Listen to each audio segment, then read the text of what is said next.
So, welcome back sa aking channel po at nandito tayo ngayon sa Royal Ontario Museum kung saan, first time ko na naman.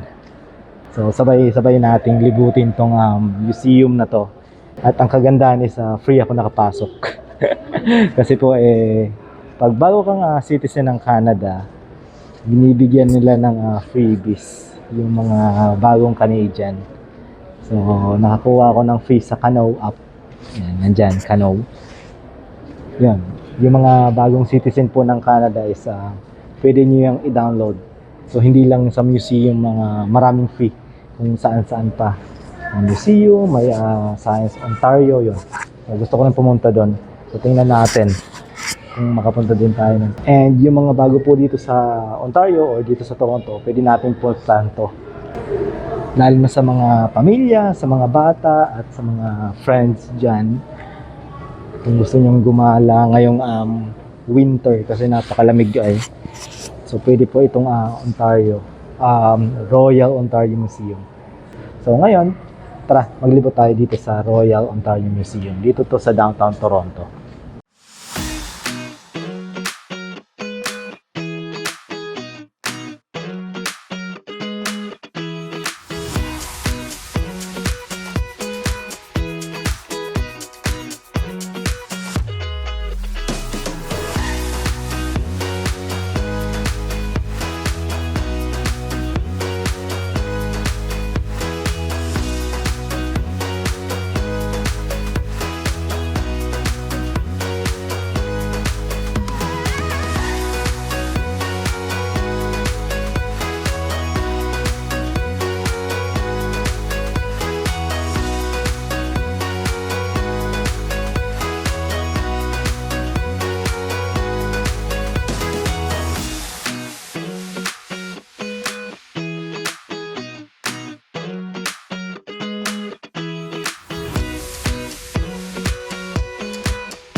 Ito naman lugar na to is pinapakita yung mga kultura, mga kasuutan sa iba't ibang bansa. So, marami dito is sa Asia. And syempre, proud Pilipino. Nakikita ako ng isang lalagyan na lahat tungkol sa Pilipinas. Kita ko sa inyo.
Sabel. Ano sabi ng dinosaur? Rar. Asan yung dinosaur? Asan dinosaur? Where's the dinosaur? Wow!